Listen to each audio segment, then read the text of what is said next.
आरक्षण का मुद्दा देश का ज्वलंत मुद्दा है, लेकिन यह सामाजिक न होकर राजनीतिक है। तथाकथित सवर्ण और असवर्ण वर्ग में यह मतभेद पैदा कर रहा है। दिली तौर पर, मानसिक तौर पर माननीय सर्वोच्च न्यायालय द्वारा इंदिरा साहनी बनाम भारत संघ मामले में 1993 का मामला है, कहा गया था कि योग्यता और कार्य कुशलता ये दो अलग अलग संकल्पनाएं हैं। तो योग्यता को आरक्षण प्रभावित नहीं करता है, जैसा कि समय समय पर नित्य नए उपजते क्रांतिकारी आरक्षण को लेकर जो भ्रांतियाँ और भ्रम की स्थिति पैदा कर रहे हैं, वे कितनी सही हैं ये आप खुद समझदार हैं। किसी भी व्यवस्था में कुछ कमियां हो सकती हैं, कुछ समस्याएं हो सकती हैं, लेकिन एक तरफ से उस व्यवस्था को आप कह दें कि ये गलत है, खारिज कर दें उस व्यवस्था को ही, तो ये बात बेमानी सी लगती है। जो लोग दावा कर रहे हैं कि आरक्षण से सिर्फ बेवकूफ़ ही पैदा होते हैं, मूर्ख ही आ रहे हैं, जैसा कि आपने फेसबुक और तमाम सोशल साइट्स पर भांति भांति की तस्वीरों के द्वारा देखा होगा,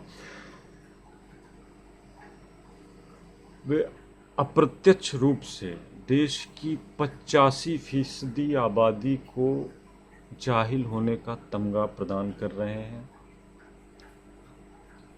जो कि मेरे हिसाब से सही नहीं। आरक्षण सिर्फ लोक सेवाओं के क्षेत्र में लागू है, निजी व्यवस्थाओं में तो नहीं है। क्या वे लोग इस बात को नहीं जान रहे हैं जो कह रहे हैं कि क्या कह रहे हैं आप स्वयं जानते हैं।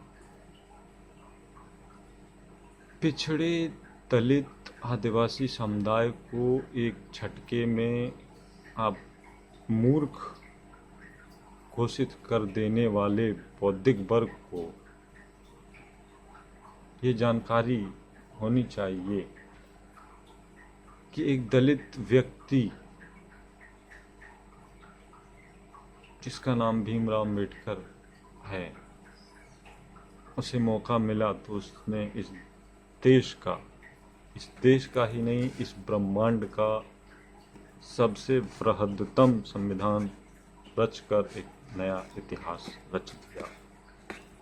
एकता में ही शक्ति है, क्या ये बात समझना इतनी कठिन है? एकजुट रहेंगे तो आप दूसरों का मुकाबला, शत्रु का मुकाबला कर सकेंगे। पुरानी कहानी है। सार्वजनिक क्षेत्र में नौकरियों के अकाल की जानकारी उन तथाकथित लोगों को होनी चाहिए। आप वेबसाइट है, सूचना संचार क्रांति का युग है, आप ऑनलाइन देख सकते हैं। वेबसाइट पे जाएं, श्रम मंत्रालय, भारत सरकार, आप देखें कितनी नौकरियां पैदा कर रही है देश की सरकार। ये बात उन तथाकथित लोगों को भी पता होनी चाहिए जो एक झटके में दलितों को मूर्ख और जाहिल होने की बात कह देते हैं। गलत है। बेरोजगारी की मार सिर्फ उन्हीं लोगों पर नहीं पड़ रही है, इससे समाज का जो है अंतिम व्यक्ति कह लीजिए, वो भी प्रभावित है, वो भी अछूता नहीं है इस समस्या से। दलित, पिछड़े सभी इसमें शामिल हैं, सवर्ण, जो भी भारत के जितने भी धर्म हैं, समाज हैं, सभी पर इसकी कुछ न कुछ प्रभावशीलता पड़ रही है। देश में बेरोजगारी कोई मुद्दा नहीं है, कोई इशू नहीं है। इस बात से हैरानी होती है, मुद्दे क्या हैं सभी जानते हैं, मैं उन पर बात नहीं करूंगा। क्या उन मुद्दों से समाज का भला होगा, देश का भला होगा? क्यों सिर्फ आरक्षण को ढाल बनाकर समाज के पिछड़े शोषित दलित लोगों पर, आदिवासियों के ऊपर मोहरा उनको बनाया जा रहा है? गलत है। मैं सोचता हूँ अनुच्छेद, देश का संविधान रचा गया अनुच्छेद 16 समता का अधिकार देता है। क्या है वाकई में समता का अधिकार लोगों को?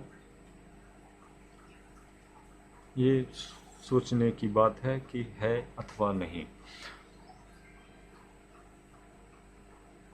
ये बात लोग स्वयं, जनता जानती है कि कुछ एक लोगों को छोड़कर कितने ऐसे लोग हैं जो किसी भारतीय कॉन्वेंट या सरकारी स्कूल में पढ़े हों, जिनके पास पैसे नहीं हैं अंग्रेजी और क्रिश्चियन स्कूलों में अपने बच्चों को पढ़ाने के लिए। उनमें से कितने ऐसे लोग हैं जो ये सोचते हैं कि सरकारी स्कूलों में पढ़ा कर वे अपने बच्चे को देश की टॉप मोस्ट एजुकेशनल संस्थाएं जो हैं IITians, IIPMs के बच्चों से compete करा सकेंगी, क्योंकि कंपटीशन उन्हीं से है। आप लोक सेवाओं में देखें, IAS अधिकारी, एक वो IAS अधिकारी, उसको क्या नॉलेज होगी जो जिसका जीवन सुबह बिस्तर पर चाय से होता है? क्या वो उस मुद्दे को समझ सकता है कि जिस गांव में किसी किसान की बेटी की बारात पैसे के अभाव में वापस लौट गई, या वो उस लड़के के मन मुताबिक खर्चा या उसका सौंदर्यीकरण शादी में जो होता है, आजकल हैवी शादियों का चलन है, लोगों की डिमांड रहती है कि इतने लोग आएंगे, भाई नाच का व्यवस्था होना चाहिए, तमाम तरीके की व्यवस्थाएं समाज ने बना रखी हैं अपने। खैर, ये मुद्दे से भटकने वाली बात है। आरक्षण का आधार समानता है।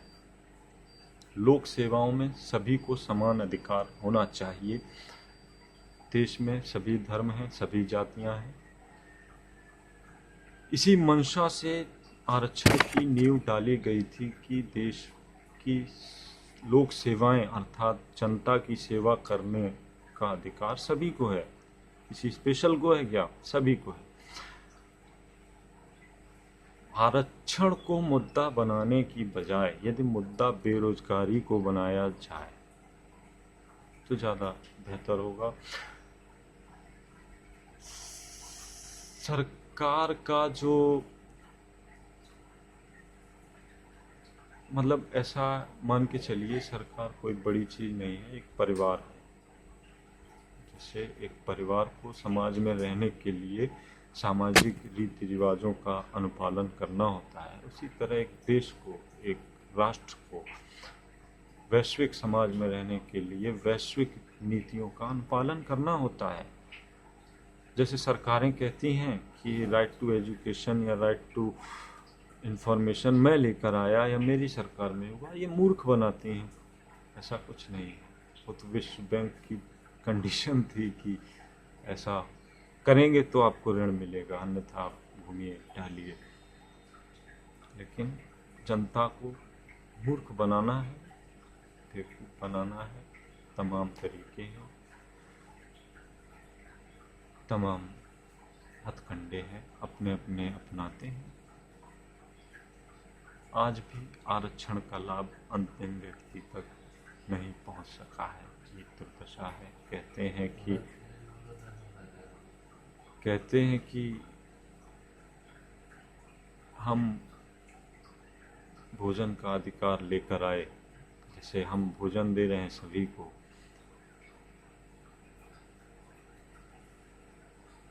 ये 67% आबादी को इससे लाभ मिलेगा। देश की भोजन दे रहे हैं, भोजन का अधिकार।